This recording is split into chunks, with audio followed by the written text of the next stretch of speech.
103회 전산세무 2급 이론 문제 풀이를 하도록 하겠습니다. 1번 문제부터 보도록 하겠습니다. 1번입니다. 다음 중 유형 자산의 취득 원가에 대한 설명으로 틀린 것은 무엇입니까? 1번. 자, 기존 건물이 있는 토지를 취득한 후에 기존 건물의 즉시 철거 비용은 토지의 원가에 포함을 해야 되겠죠? 자, 여러분. 건물이 있는 토지란 얘기는 내가 건물도 토지도 구입을 한 거죠. 근데 내가 이 건물을 어떻게 했다? 즉시 철거했답니다. 그럼 나는 도대체 뭐가 필요했던 걸까요? 토지가 필요했던 거겠죠. 그래서 이 건물 값은 토지의 원가에 포함합니다. 알고 있죠? 근데 이 건물을 철거하기 위해서 들어간 그 철거 비용이 있겠죠. 그 철거 비용도 당연히 토지의 원가에다가 포함을 해야 돼요. 왜? 이 모든 게 토지를 구입하기 위해서 들어간 비용이기 때문에 전부 다 토지의 취득원가에 포함을 해야 됩니다. 그래서 1번 맞는 거고요. 2번.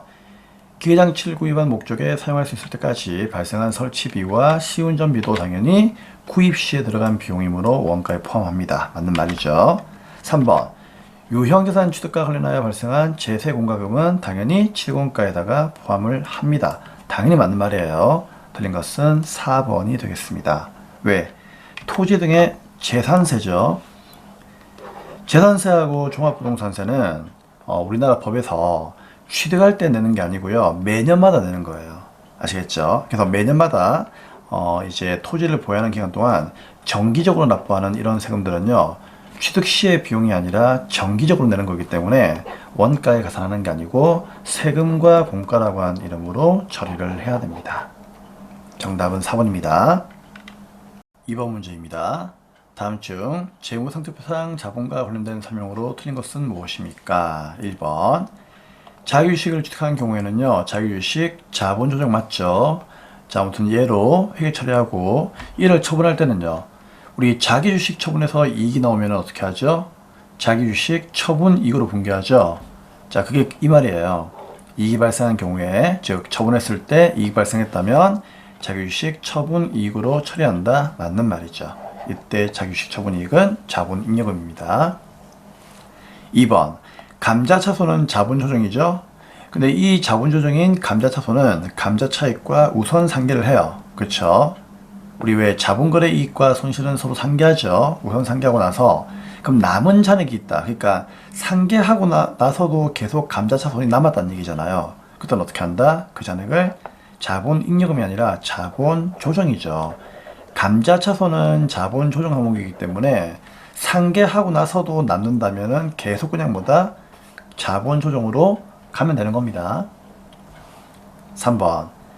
자본잉여금은 무상증자를 할 때 무상증자를 위해서 자본금으로 전입시키는 경우에 사용하기도 합니다. 그렇죠. 자본금 전입시킬 때는 자본잉여금하고 이익잉여금이 재원이 된다라고 이야기를 했어요. 4번. 주식 할인 발행 차금은 주식 발행 초과금과 당연히 우선해서 상계해야 되겠죠. 그래서 쌤이 얘기하잖아요. 주식 할인 발행 차금은 누구하고 주식 발행 초과금하고 상계하고 감자 차익은 누구하고 감자차손하고 상계하고 자기주식 처분이익은 자기주식 처분 손실과 상계한다. 짝짓끼리 상계하면 되는 거예요. 그래서 맞는 말이죠. 그래서 주식 할인 발행 차금은 자본 조정 항목이기 때문에 초과금이랑 상계하고 나서, 즉 퉁치고 나서도 혹시나 이 잔액이 남는다면은 당연히 자본 조정으로 분류를 해야 되겠죠. 그래서 틀린 것은 2번이 되겠습니다. 감자차손은 자본 조정이에요. 그래서 상계하고 나서 남더라도 자본 조정으로 봐야 되는 겁니다. 알고 있죠, 여러분? 자, 2번 정답이고, 다음 문제는 3번 보겠습니다. 다음 중 일반 기업 회계 기준상 현금 및 현금성 자산에 포함되지 않는 것은 무엇입니까? 자, 우리 이거는 회계 2급 때부터 계속 하는 거죠. 네. 현금 및 현금성 자산은 네 가지가 있습니다. 현금, 당좌예금, 보통예금, 취득 당시 만기가 3개월 이내인 금융상품. 자, 미국 달러화 지폐라고 되어 있죠. 당연히 달러화 지폐도 돈이기 때문에요. 현금 맞아요. 그 다음 사용에 제한이 없는 보통예금 500만원. 보통예금 당연히 그렇죠. 현금성 자산이고. 3번. 만기가 도래하여 현금 회수가 가능한 바드럼 1천만원. 자, 만기가 도래했다는 얘기는 만기가 되었다는 얘기죠. 그러면 이 만기가 3개월 이내라면은요, 그렇죠? 이내인 이 현금 회수가 가능한 보험도 그렇죠. 현금성 자산이 될 수가 있습니다. 자, 이런 게 이제 만기가 도래해가지고 만기가 지나잖아요. 그걸 뭐라고 한다? 일람출급보험이라고 해요. 그래서 일람출급보험은 통화대용 증권이죠. 현금이기 때문에 현금성 자산이 되는 겁니다. 정답은 4번이죠. 상환일이 1년 이내인 단기 대여금 1천만 원. 단기 대여금은 투자 자산이죠. 어떤 투자 자산? 단기 투자 자산이에요. 그렇기 때문에 현금성 자산에 속하지는 않습니다. 정답은 4번이 되겠습니다. 다음은 4번입니다. 다음 자를 이용하여 영업이익을 계산하면 얼마입니까? 자, 우리 전산세무이급 정도 되면은 영업이익 구하는 공식 아셔야 되겠죠? 자, 공식 보겠습니다. 매출액에서 매출원가를 빼면은 매출총이익이 나와요. 그쵸? 여기에서 판매비와 관리비를 빼면은 영업이익이 나옵니다. 그리고 영업의 수익을 더하고 영업의 비용을 빼면은 법인세 차감을 하기 전까지의 단기순이익이 나오는 거죠. 여기에서 법인세 비용을 빼면은 단기순이익이 나옵니다. 자, 이 공식 알고 있죠? 예, 뭐 전산회계 2급 때부터 뭐 주구장창 우리가 암기했던 공식이에요. 문제는 영업이익을 이제 언급을 하고 있죠. 영업이익은 매출총이익에서 판매비와 관리비를 뺀 거예요. 그러면 자, 매출총이익을 구할 건데 매출액에서 매출원가를 빼야만 매출총이익이 나오잖아요. 그렇죠? 그럼 빼세요. 얼마입니까? 여기까지가 5천만 원 나오죠. 그렇죠? 그럼 이 5천만 원이 매출총이익이에요. 맞나요? 그럼 이 매출총이익 5천만 원에서 이제 뭘 빼면 된다? 판매비와 관리비를 빼면 돼요. 그게 영업이익이잖아요. 그렇죠? 그럼 판매비와 관리비는 누가 있습니까? 우리 판매비와 관리비는 어떤 거예요? 비용은 크게 둘로 나누잖아요. 판매비와 관리비, 그 다음에 영업의 비용을 나누고 있죠. 그럼 영업의 비용을 제외한 나머지가 판매비와 관리비인데, 제가 이거 전산회계 2급 때부터 어떻게 외우라고 했죠? 기, 용, 실, 맞죠? 자, 기가 누구예요? 기부금, 그 다음에 기타의 대손상각비, 이 두 개죠. 기. 용은요, 이자, 비용, 맞죠? 실은요, 무슨 손실, 또는 이제 무슨 손, 외환자손 이런 거 있잖아요. 그렇죠? 이런 것들이에요. 그러면 기부금이 여기 나와 있네요. 그렇죠? 그럼 얘는 영업의 비용이니까 지우고, 자, 이자 비용은 없죠. 그 다음에 자손실, 무슨 손실 나와 있죠. 이런 것들은 영업의 비용이에요. 그렇죠? 그래서 이런 영업의 비용들을 제외한 나머지가 판매비와 관리비니까 차량 유지비하고 접대비를 추가적으로 여기서 빼주시면은요, 영업이익이 나오는 거예요. 그럼 100만 원에 500이니까 600이죠. 그럼 600을 빼면 돼요. 그러면은 금액은 4,400이 나오겠죠. 맞습니까, 여러분?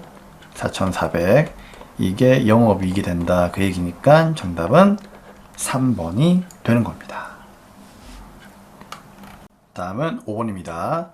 다음 중 사채에 대한 설명으로 옳지 않은 것은 무엇입니까? 라고 되어 있죠. 자, 사채는 여러분들이 사채 강의를 듣지 않으면 아마 문제가 이해 안 될 거예요. 그래서 버리시든지 아니면은 사채를 꼭 듣고 오시든지 둘 중에 하나 하셔야 됩니다. 자, 1번. 사채 발행 비용은 사채의 발행가액에서 차감한다. 맞는 말이죠. 우리 자본에서 주식 발행할 때 주식 발행 비용을 발행가액에서 차감했죠. 똑같은 거예요. 사채도 발행 비용을 사채의 발행가액에서 차감합니다. 두 번째, 액면의 이자보다 시장의 이자율이 클 경우에는 할증 발행한다. 자, 우리 시장의 이자가 있고요. 시장은 이제 투자하는 사람들, 채권자들의 이제 요구하는 이자죠. 그 다음에 액면 이자는 내가 주겠다라고 하는 이자죠. 맞습니까? 그럼 예를 들어서 자, 액면 이자를 액면 R이라고 할게요. 나는 10%를 줄게, 그 얘기예요. 응? 나는 무조건 10% 줄게. 그런데 고객이 그러는 거예요. 좋아, 그럼 10%만큼 주면은 똑같으니까 네가 10% 준다면서, 그래 10% 줘. 그럼 10% 주면은 내가 돈 빌려줄게. 자, 이런 경우라고요. 액면 발행이에요. 맞죠? 액면 발행. 알고 있죠? 자, 두 번째. 자, 내가 10% 이자 줄게 하니까요. 시장이 그러는 거예요. 야, 너 있잖아. 신용이 너무 안 좋아. 그렇기 때문에 미안하지만 10% 가지고 돈 빌려줄 마음 없다. 최소한 12% 달라 그러는 거예요. 채권자가. 그쵸? 그럼 난 어떻게 한다? 돈 급하니까 좋다. 그러면은 10% 이자 주고 네가 12% 원하니까 그러면 내가 이렇게 하자. 발행가액을 줄여줄게. 그런 얘기예요. 그래서 시장의 이자가 크면은요. 무조건 할인 발행이에요. 왜 그런가 하면은 내가 주는 이자가 작기 때문에 맞죠? 얘한테 어떻게 한다? 그렇죠. 발행가액을 낮춰가지고 발행을 해야 돼요. 그렇죠? 그래서 낮추는 그 차익만큼을 쌤이 사채 할인 발행 차감이라고 했잖아요. 기억나십니까? 이런 경우를 할인 발행이라고 해요. 다음 세 번째. 자, 나는 10% 줄게 하는데 시장에서 그러는 거예요. 야, 8%만 줘도 고마워 그러는 거예요. 맞죠? 이런 경우는 이제 우리 회사의 신용도가 높으면은 액면가보다 이제 시장이 요구하는 이자가 더 낮을 수도 있는 거예요. 8%만 줘도 괜찮아 그러는 거예요. 그럼 이때는요, 내가 좀 발행가액을 좀 올려가지고 발행하시면 돼요. 그런 게 할증 발행입니다. 그래서 여러분들 기준을 잡으세요. 자, 액면가는 고정을 시키고요. 맞죠? 쉽게 생각하세요. 액면의 이자하고 시장의 이자가 같다. 액면 발행. 근데 내가 주는 액면의 이자보다 시장의 이자가 크다. 그러면요. 할인 발행. 맞죠? 왜? 내가 이자를 작게 주는 만큼 발행가액을 할인해가지고 발행하는 거죠. 그 다음에 내가 주는 이자가 더 크다. 즉 액면 이자가 시장 이자보다 크다. 그럼 뭐라고요? 그때는 배짱을 부리시면 돼요. 할증 발행하시면 됩니다. 자, 그러면 액면의 이자보다 시장의 이자가 뭐라고요? 크답니다. 자, 시장의 이자가 크면은 뭐라고요? 할인 발행이죠. 할증 발행이 아니죠. 2번이 옳지 않은 겁니다. 더 쉽게 얘기해 드릴까요? 내가 주는 이자가 작다. 할인. 내가 주는 이자가 크다. 할증. 끝. 됐죠? 자, 3번. 사채 할인 발행 차감은 사채 액면가액에서 차감한다. 맞는 말이에요. 그 다음에 4번. 할인 발행 차감과 할증 발행 차감은 유효 이자율법에 의해서 상각한다. 알고 있죠? 그래서 2번이 옳지 않은 것입니다. 잘 정리하시기 바랍니다. 다음은 6번 문제입니다. 자, 6번 문제부터는 이제 원가회계 문제를 풀 건데요. 원가회계는 우리가 이제 암기할 사항이 있으니까 그 암기 사항 내용을 잠시 보고 그 다음에 문제를 풀어드리겠습니다. 화면 보도록 하겠습니다. 네, 원가회계 문제를 풀기 앞서 자, 원가회계 이론 간단하게 암기하고 그 다음에 문제를 풀도록 하겠습니다. 정말 중요한 내용이죠. 자, 첫 번째, 원가는 발생 형태에 따라서 재료비, 농업비, 재주경비로 나누고 있습니다. 두 번째, 원가는 다시 추적 가능성에 따라서 추적할 수 있으면 직접비, 추적할 수 없으면 간접비라고 하는 원가로 다시 분류가 되고 있고요. 그 다음에 원가는 행태에 따라서 고정비와 변동비로 나누고 있습니다. 다음 이제 기초원가에 대해서 물어보는 문제가 많이 나오는데, 자, 기초원가는 두 가지가 있죠. 직접 재료비하고 직접 농업비. 이렇게 암기하시면 되고, 그 다음에 가공원가에 대해서도 물어보는데, 가공원가란 직접 재료비를 제외한 나머지 원가죠. 그러니까 직접 재료비를 제품으로 가공시켜주는 원가를 가공원가라고 해요. 그래서 제품으로 전환시킨다라고 해가지고 전환원가다라고도 이렇게 불러줍니다. 그래서 이 전환원가는 결국은 직접 재료비를 제외한 나머지 원가니까 원가에서 직접 재료비를 빼면은요, 남는 거는 직접 농업비, 그 다음에 제조간접비가 있기 때문에 직접 농업비 플러스 제조간접비 이렇게 기억을 하시면 되겠습니다. 그리고 문제에서는 기초원가와 가공원가 둘 다 속하는 것은 무엇인가를 물어보는 문제가 가끔씩 나오는데, 그때는 직접 농업비가 있다 라고 이야기를 하시면 되겠습니다.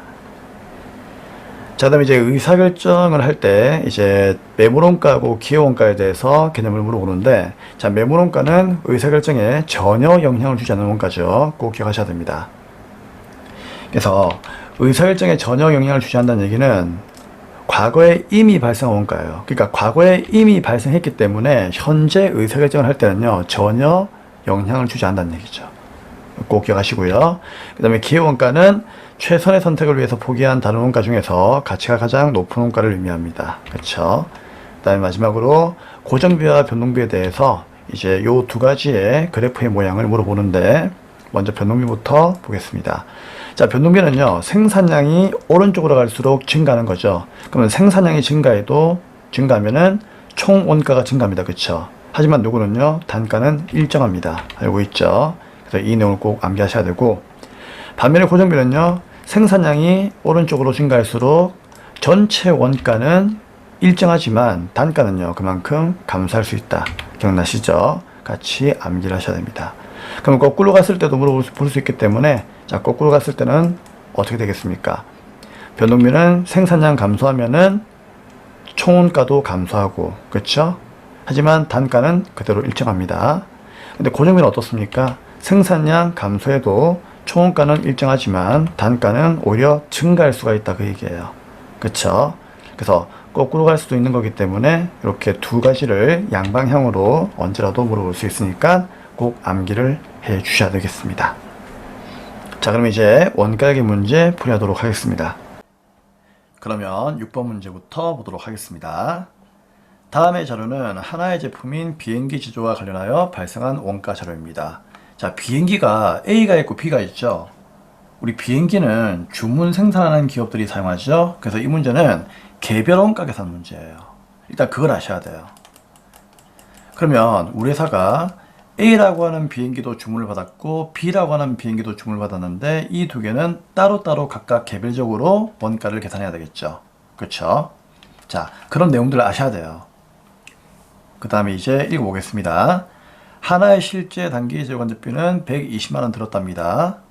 그리고 회사는 이 간접비를 이제 배부를 해야 되는데 그게 직접 재료비를 기준으로 간접비를 배부한답니다. 기준이 얘란 얘기죠.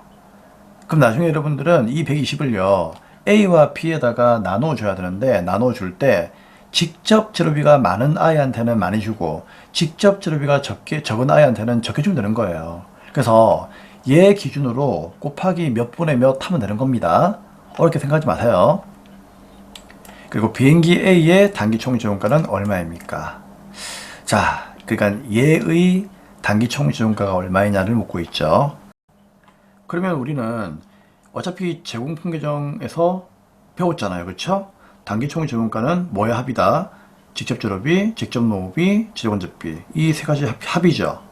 그러면 A만 묻고 있으니까 A의 직접 재료비는 60만 원. 그렇죠? 노무비는 얼마? 40만 원이죠? 그렇죠? 그럼 여기다가 60과 40을 적고 나서 그 다음 뭐다? 간접비만 구해가지고 더하면은 그게 답이에요. 그렇죠? 근데 간접비가 여기에는 안 나와 있죠. 문제 나와 있어요. 얼마? 120만 원이에요. 이해돼요? 근데 이 120만 원이 A에만 들어간 게 아니잖아요. 그렇죠? 간접비는 여러 제품에 들어가는 거기 때문에 B에도 들어갔겠죠. 그럼 이걸 어떻게 한다? 곱하기 안분 계산하시면 돼요. 그렇죠? 그럼 이 120이 A도 들어가고 B도 들어가는데 우리 회사는 직접 재료비를 기준으로 배분한답니다. 그럼 직접 재료비는 얘잖아요. 그러면 A의 60, B의 90이니까 이 두 개 합친 게 150이죠. 그럼 이걸 어떻게 한다? 몇 분의 몇 하면 되는 거예요. 그죠? 그럼 편의상 동그라미 한 5개까지만 잘라볼까요? 그렇게 하면 되겠죠. 그럼 어떻게 하면 되겠습니까? 15분의 6, 15분의 9 하면 되는 거죠. 그래서 A는 15분의 6이니까 이렇게 넣으시면 되고 B는 15분의 9 하면 되는 거죠. 근데 어차피 우리가 A만 구하면 되는 거기 때문에 A의 간접비만 구해서 여기 집어넣으시면 되는 거예요. 그렇죠? 그럼 계산기를 한번 두드려 보겠습니다. 자, 전체 간접비가 120만 원인데 그렇죠? 15분의 6만큼만 A에 들어가니까 곱하기 6 나누기 15 하면 되는 거죠. 얼마입니까? 48만 원이네요. 그렇죠? 그러면 48만 원만큼이 A의 간접비다 그런 얘기예요. 그럼 나머지는 B 거겠죠. 그렇죠? 그럼 여기다가 48만 넣으시면 되는 거예요. 어려운 거 아니죠, 여러분? 그렇죠? 예. 그래서 48만 원 이렇게 더해 주시면은 전체 합이 나올 겁니다. 얼마입니까? 60, 40, 48만 원, 148만 원. 정답은 1번이 정답이 되겠습니다. 할 수 있겠죠? 이런 식으로. 자, 다음은 7번 문제 보도록 하겠습니다. 7번입니다. 다음 자료는 종합원가 계산에 대한 자료입니다. 비정상 공손 수량은 얼마입니까? 자, 우리 공손품은 불량품 얘기하는 거죠. 예를 들어서 이 제공품 계정에서 기초와 단기총 조정가가 있고 완성되면 제품이고 덜 만들어진 건 기말 제공품이잖아요. 그렇죠? 그러면은 기초 제공품이 일단 얼마인지 한번 볼게요. 3,000개죠. 쌤이 3,000개 이렇게 적어놨습니다. 자, 단기 착수 수량이 단기총 조정가죠. 2,300개가 여기에요. 그러면 제공품 계정에는 3,000에 2,300이니까 5,300개가 있었죠. 그쵸? 근데 제품은 몇 개입니까? 지금 제품이 몇 개인지 안 나와 있죠. 즉 완성품은 안 나와 있죠. 대신에 기말 제공품 수량은 나와 있습니까? 나와 있습니다. 몇 개? 1,100개. 그러면 기말은 1,100개죠. 그죠? 그럼 여러분 5,300개에서 몇 개를 만들었으니까 1,100개가 남을까요? 5,300에서 1,100을 빼면 되겠죠. 그쵸? 그러면 제품이 몇 개? 5,300에서 1,100개를 빼면은 4,200개죠. 그럼 제품이 4,200개가 돼야 되는데 미안하지만 4,200개가 아니라 4,000개예요. 왜냐? 공손품이 200개 발생했답니다. 즉 불량품이 발생했다 그 얘기죠. 그럼 불량품은 이제 여기 뭐다? 공손품으로 200개 가는 거고, 그러면 완성품은 4,000개가 되는 거예요. 제품이 완성품이잖아요. 그쵸? 자, 그런데 이제 문제는 이거예요. 비정상 공손수량을 묻고 있죠? 그럼 우리가 알고 있잖아요. 공손품은 정상과 비정상 공손으로 나누고 있죠. 그쵸? 근데 문제는 얘가 얼마냐 묻고 있으니까 결국 200개에서 정상공손만 빼면은 얘가 나오겠죠. 그러면 정상공손은 몇 개입니까? 여기 나와 있네요. 단서가. 정상공손은 수량은 안 나와 있지만 완성된 품목의 수량의 3%랍니다. 그럼 완성품이 이거잖아요. 제품. 그럼 제품이 몇 개였습니까? 4,000개. 그럼 이 4,000개에 대해서 곱하기 3%가 정상공손이래요. 그쵸? 그러면은 4, 32, 120개네요. 그럼 정상공손은 120개다 그런 얘기예요. 그러면 200개 중에서 120이 정상이니까 비정상은 80이 되겠죠. 빼면 되니까. 그쵸? 그래서 정답은 80개. 2번이 정답이 되는 겁니다. 할 수 있겠죠? 다음은 8번입니다. 8번. 세정은 정상개별원가 계산 제도를 사용하고 있습니다. 아, 정상원가 계산이다. 그쵸? 제조원료비의 예정 배부율은 직접 노무시간당 만원이고요. 예상 노무시간은 110시간, 실제 노무시간은 100시간입니다. 자, 실제 간접비 발생액은 140만원이고요. 간접비의 배부 차이는 얼마입니까? 자, 우리 정상원가 계산 넣으면 항상 예정 배부, 실제 배부, 배부 차이 세팅하는 거 알고 있죠? 자, 근데 문제는 배부 차이 얘가 얼마냐 그 얘기죠? 그러면 이거하고 이거 구하면 돼요. 자, 그런데 실제 배부액은 나와 있네요. 실제 발생액이 실제 배부액이죠. 그대로 옵니다. 얼마? 140. 그러면 예정 배부액만 구하면 되겠다. 그쵸? 근데 얘는 문제에서 안 나와 있죠. 그러면은 산식으로 구하면 되죠. 그쵸? 자, 산식이 뭐예요? 예정 배부율. 그쵸? 곱하기 실제 기준이에요? 예정 기준이에요? 여러분 위험해요. 아무리 예정 배부라도 그쵸? 기준은 반드시 실제 기준으로 곱해 주셔야 됩니다. 전산액을 1급 때부터 했어요. 그럼 예정 배부율은 이제 1시간당 얼마? 여기 만원 돼 있죠. 그럼 만원 놓으시면 되고, 자, 실제 일한 시간은 몇 시간이다? 100시간이죠. 그래서 얘가 함정이에요. 함정. 100시간. 그럼 얼마입니까? 100만원이죠? 그래서 예정으로 배부한 거는 100만원이다. 그 얘기예요. 그럼 나는 100만원 배부했는데 실제로 쓰고 보니까 140 나왔다는 얘기죠. 그러면 처음부터 어때요? 너무 작게 배부했죠. 그래서 과소 배부를 했다. 그런 얘기예요. 얼마치를? 어차피 차이가 40만원이죠? 정답은 3번이 정답이 되는 겁니다. 다음 9번입니다. 9번입니다. 다음 중 공통부분 원가를 각 부문에 배부하는 기준으로 가장 적합하지 않은 것은 무엇입니까? 이건 뭐 느낌으로 풀면 되는 거죠. 자, 1번 건물의 감가상각비. 건물은 뭐가 중요해요? 면적이 중요하죠? 맞나요? 그 다음에 종업원 복리후생 부문. 자, 우리 종업원들 예를 들어서 뭐 회식을 하러 가요. 그쵸? 뭐가 중요합니까? 직원의 수가 많으면 많을수록 회식비가 많이 나오죠. 그런 인과관계를 따지시면 되는 겁니다. 인과관계가 뭐예요? 원인과 결과죠. 이러이러하니까 이렇게 나오는 거지. 그쵸? 그러면 직원 수니까 맞는 거죠. 자, 3번 기계 장치의 감가상각비죠. 그럼 기계는 뭐가 중요합니까? 기계라고 하는 거는요, 계속 많이 사용하면 많이 사용할수록 가치가 떨어지죠. 그래서 기계보다 사용 시간이 중요하겠죠. 근데 기계의 점유 면적, 말도 안 되는 거죠. 정답은 3번이 적합하지 않는 것입니다. 4번 전력 부문. 전력 부문은 전기세를 얘기하는 거죠. 전기세는 뭐가 중요해요? 전기를 많이 사용하면 많이 사용할수록 전기세가 많이 나오는 거죠. 사용량이 중요한 거죠. 그래서 3번이 잘못된 겁니다.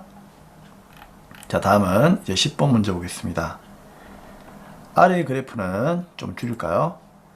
조업도에 따른 원가 변화를 나타낸 것입니다. 다음 중 고정원가에 해당하는 그래프는 무엇입니까?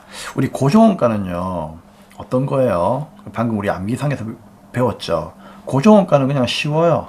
이렇게 이제 생산량 Q, 여기에 원가 C가 있으면은요, 고정원가는 총원가는 항상 뭐예요?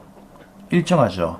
근데 단가는요, 단가는 항상 내려오죠. 그러니까 생산량이 많아지면 많아질수록 단가는 내려와요. 하지만 총원가는 일정하다. 그래서 그런 걸 보시면 되는 건데, 자, 일단 1번에 보니까 1번과 2번은 총원가 나와 있죠. 그러면 총원가가 나올 때는 생산량, 즉 조업도가 늘어날수록 총원가는 일정해야 돼요. 근데 일정한 그래프는 2번이죠. 2번 맞죠? 그래서 2번이 정답입니다. 그러면 쌤 3번과 4번은 뭡니까? 이거는 두 개가 단가죠. 그럼 방금 그린 그림만 봐봐요.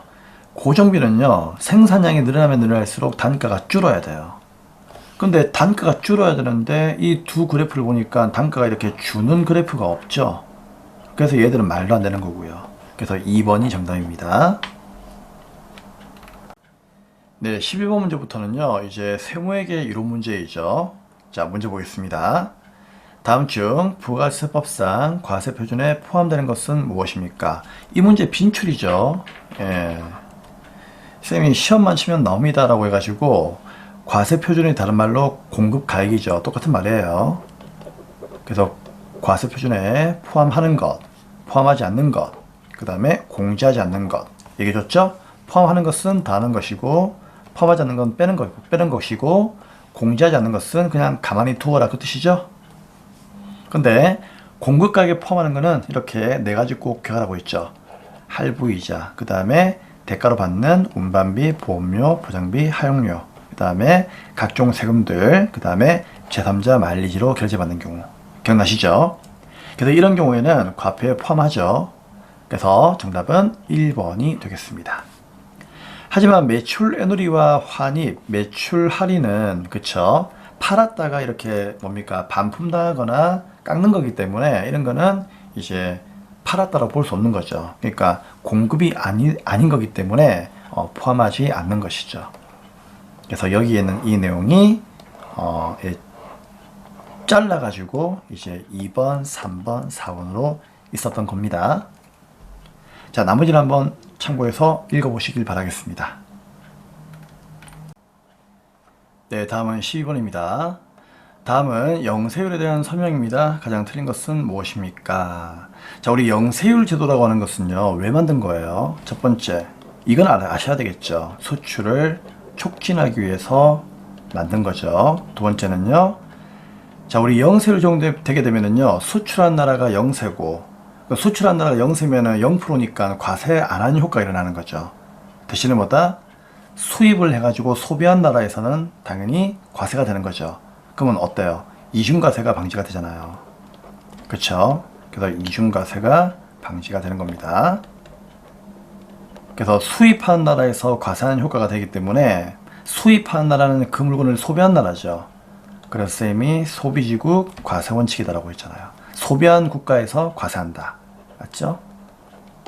자, 그런 논리들을 아셔야 됩니다. 자, 그럼 틀린 거 찾아볼게요. 1번.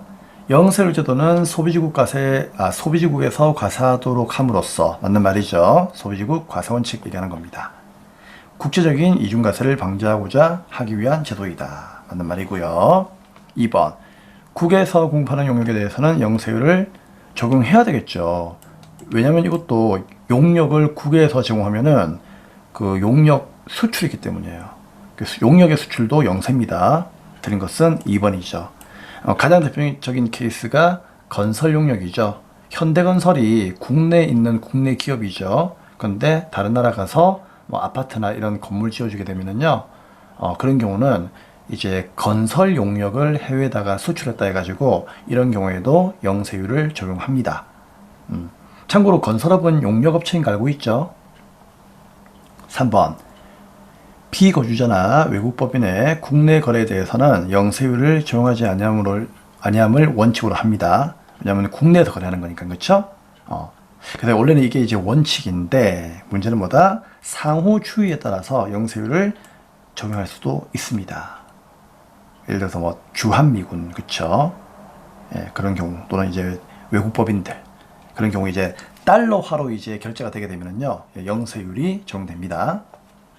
그 다음에 네 번째, 국내 거래도 영세율 적용 대상이 될 수가 있습니다. 뭐 방금 얘기했던 뭐 이런 것도 들 수가 있고, 그 다음에 이제 가장 중요한 건 뭐죠? 가장 대표적인 거, 그렇죠? 우리 로컬 LC 내국 시용장에 의해서는요, 맞죠? 국내에서 거래가 일어나도 영세율이 적용되죠. 자, 그래서 답은 2번이 되겠습니다. 자, 다음은 13번입니다. 다음 중 부가시세법상 용역의 공급에 해당하지 않는 것은 무엇입니까? 1번. 건설업의 경우 건설업자가 건설자재 전부 또는 일부를 부담하는 것. 여러분, 건설업은요, 그거 기억나세요? 자재를 부담하던 부담하지 않던, 그쵸? 그런 이유를 불문하고 건설업은 무조건 용역의 공급으로 봅니다. 아시겠죠? 그래서 부담을 하던 안 하던 건설업은 용역이에요. 이해되겠죠? 그래서 용역의 공급에 해당하는 겁니다. 자, 2번. 자, 건설업 빼고 다른 거, 자기가 주요 자재를 전혀 부담하지 않았어요. 그렇죠. 우리 기업이 예를 들어서 뭐 대기업의 하청 업체인데 대기업에서 자재를 다 주는 거예요. 그래서 우리는 어떻게 했다? 자재를 갖다가 전혀 부담하지 않냐고 그냥 인도받은 재화를 단순히 가공만 해주는 거죠. 자, 이런 거는 용역입니다. 맞죠? 하지만 일부라도 부담을 한다면은요, 그때는 용역이 아니라 재화예요. 하지만 전혀 부담하지 않으니까 용역이에요.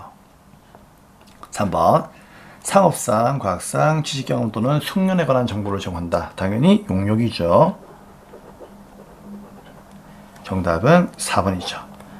자, 이게 이제 2번과 반대죠. 자기가 주요 자재 전부 또는 일부를 부담을 한대요. 그러니까 전혀 부담하지 않으면 용역인데 부담을 해버리면 재화가 되는 거예요. 그래서 4번이 되는 겁니다.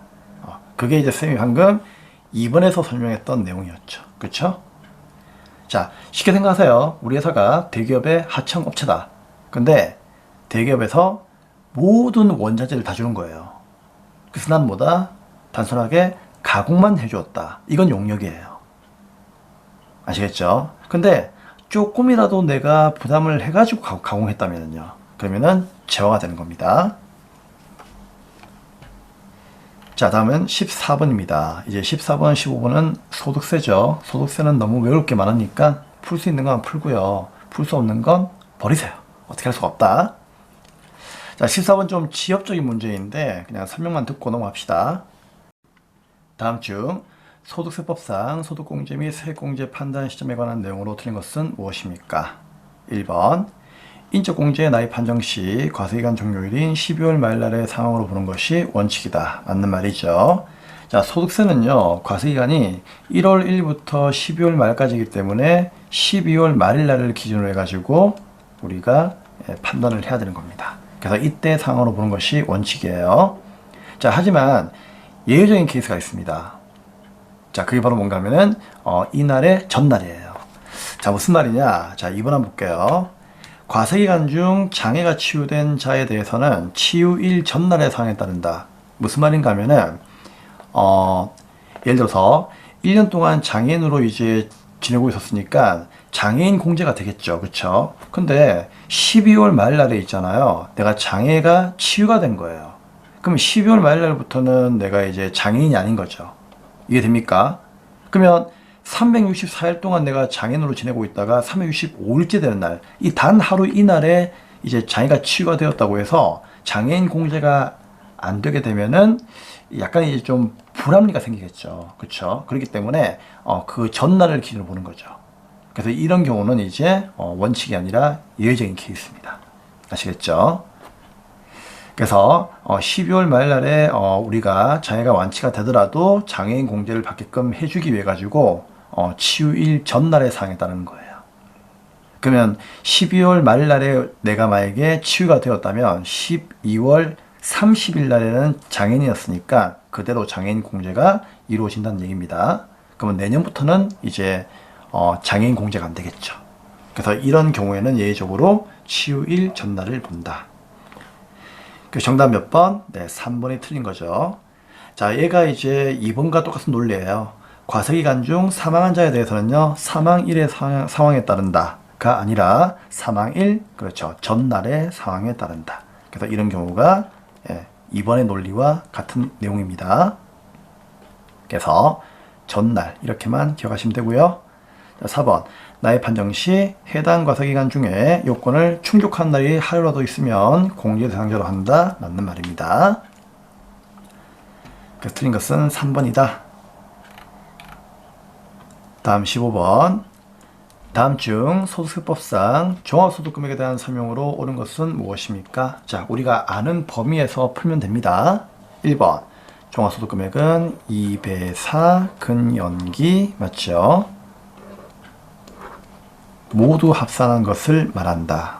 틀렸네요. 그쵸? 왜요? 퇴직소득은 종합소득금액이 아닙니다. 그쵸? 2배사 근연기만 해당이 되는 거다.